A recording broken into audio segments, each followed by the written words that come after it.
तो चलिए, अब हेमंत सोरेन के नाम पर तो सहमति बन गई है और जैसा रंजन जी ने भी कहा कि ये सिर्फ जेएमएम नहीं, ये पूरे इंडिया ब्लॉक की ये मंशा रही होगी कि हेमंत सोरेन विधानसभा चुनाव में नेतृत्व करें ताकि ज्यादा से ज्यादा सीटें इंडिया ब्लॉक जीत सके, इंडिया गठबंधन जीत सके। क्या यही वजह है कि किसी ने कोई आपत्ति नहीं की और ये तय ही था, बस एक मुहर लगनी बाकी थी? रंजन जी। जी हाँ, बिल्कुल, बस मोहर लगनी बाकी थी।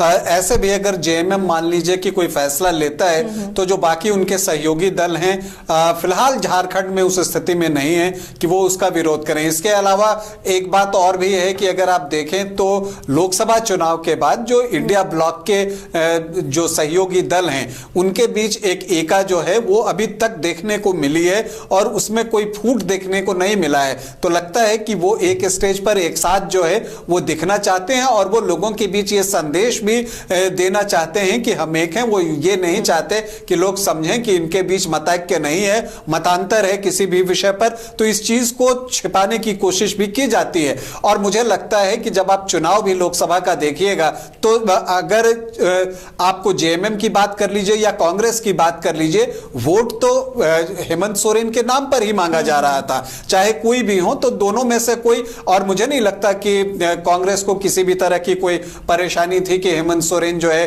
दोबारा सीएम नहीं बन सकते हैं। मुझे लगता है कि वो बल्कि चाहते होंगे कि हेमंत सोरेन दोबारा से बागडोर संभाल लें और यही चीज हुआ है। तो ये ऐसे ही नहीं हुआ, जो मैं मुझे बिल्कुल साफ साफ दिख रहा है कि इसमें कांग्रेस की रजामंदी है। आरजेडी की चूंकि यहां पर सिर्फ एक विधायक हैं लेकिन उनकी भी सहमति मुझे दिखती है।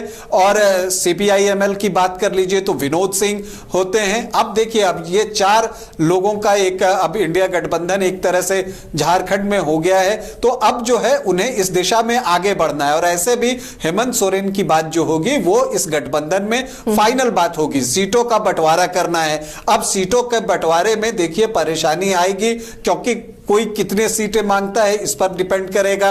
कांग्रेस 2 ज्यादा सीटें मांगेगी तो जेएमएम उसका नुकसान क्यों उठाए। तो वो सारी चीजें यहां पर सीपीआईएमएल को कैसे एडजस्ट किया जा सकता है। विनोद सिंह खुद जो है बगोदर से विधायक हैं। तो ये बहुत सारे टेक्निकल एस्पेक्ट हैं जहां पर कि आपको एक निर्णय लेना है और ऐसे में हेमंत सोरेन का सामने रहना इस गठबंधन के लिए जरूरी था क्योंकि जो उनका वर्ड होगा, जो उनकी बात होगी वो फाइनल बात होगी और उस पर बिल्कुल सभी मानेंगे। ये हमने देखा भी रंजन जी कि अगर लोकसभा चुनाव में हेमंत जेल में लोकसभा चुनाव के दौरान नहीं रहते तो जो बगावती तेवर सीता सोरेन ने अपनाया, लोबिन ने, चमरा लिंडा ने, शायद ये नहीं होता। एक और महत्वपूर्ण खबर ये आ रही थी, देखिए कि सोमवार को सोनिया गांधी ने हेमंत सोरेन से बातचीत की थी। कहा यह जा रहा है कि सोनिया गांधी की तरफ से भी हेमंत को यह सलाह दी गई थी कि आपके नेतृत्व में हमने विधानसभा चुनाव लड़ा, इतनी सीटें जीती थी, आपके चेहरे के नेतृत्व में हमने लोकसभा लड़ा और वहां एक अच्छी खासी सफलता हासिल की है, तो चुनाव में चेहरा आप ही रहे। और देखिए जी मीर ने हेमंत के निकलने से